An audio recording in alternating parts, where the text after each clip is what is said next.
Audio Jungle.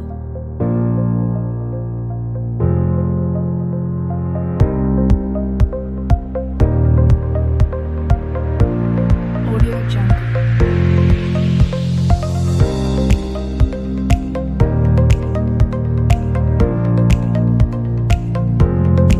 Audio Jungle.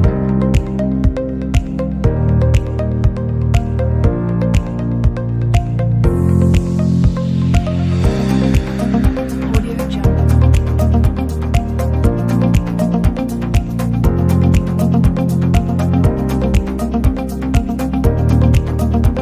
Audio Jungle.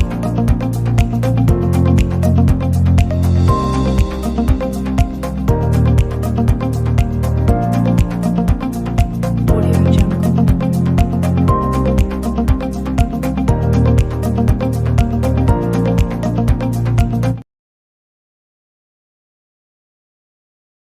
Assalamualaikum warahmatullahi wabarakatuh. Waalaikumsalam. Kami dari kelompok demokrasi akan mempresentasikan hasil diskusi kami. Yang pertama akan dibacakan oleh Fitri. Ya. Ayo, Fitri. Demokrasi adalah pemerintahan di mana semua warga negara memiliki hak setara dalam pengambilan keputusan yang dapat mengubah hidup mereka. Demokrasi mengizinkan warga negara berpartisipasi baik secara langsung atau melalui perwakilan dalam perumusan, pengembangan, dan pembuatan hukum. Untuk slide selanjutnya akan dijelaskan oleh Tarmudi. Kata demokrasi mengandung makna adalah partisipasi rakyat dalam menyelenggarakan atau partisipasi politik sebagai berikut. Yang pertama adalah penduduk ikut pemilu. Selanjutnya, penduduk harus dalam rapat selama 5 tahun terakhir. Yang ketiga, penduduk ikut kampanye pemilu. Yang keempat, penduduk jadi anggota Parpol dan Ormas. Yang terakhir, penduduk komunikasi langsung dengan jabatan pemerintah. Dilanjut slide ketiga. Selanjutnya, sejarah perjalanan bangsa ada 4 macam demokrasi di bidang politik yang pernah diterapkan dalam kehidupan ketatanegaraan Indonesia, yaitu 1. Demokrasi parlementer atau liberal.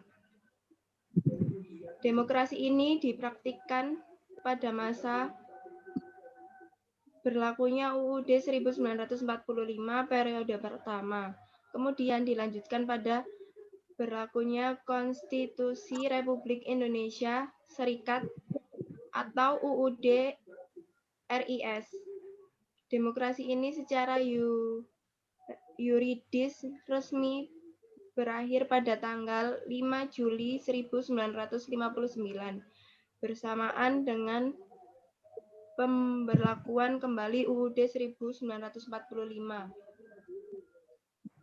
Yang kedua, demokrasi terpimpin. Secara konsepsional, demokrasi terpimpin memiliki kelebihan yang dapat mengatasi permasalahan yang dihadapi masyarakat. Berdasarkan pokok pikiran demokrasi terpimpin, tidak bertentangan dengan Pancasila dan UUD 1945, serta budaya bangsa Indonesia.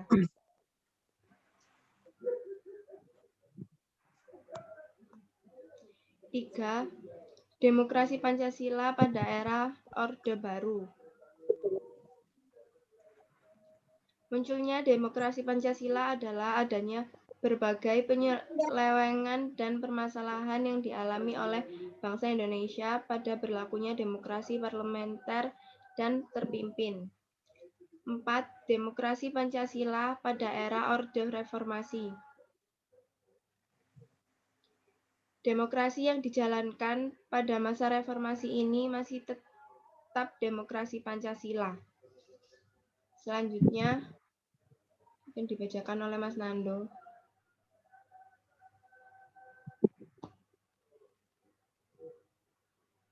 peraturan perundang-undangan terdapat perubahan pelaksanaan demokrasi masa Orde Baru pada masa Orde Reformasi sekarang, yaitu yang pertama pemilu lebih demokratis, yang kedua partai politik lebih mandiri, yang ketiga lembaga demokrasi lebih berfungsi, dan yang keempat konsep trias politika masing-masing bersifat otonom penuh.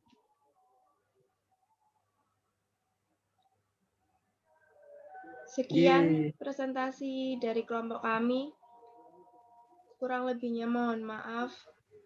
Wassalamualaikum warahmatullahi wabarakatuh.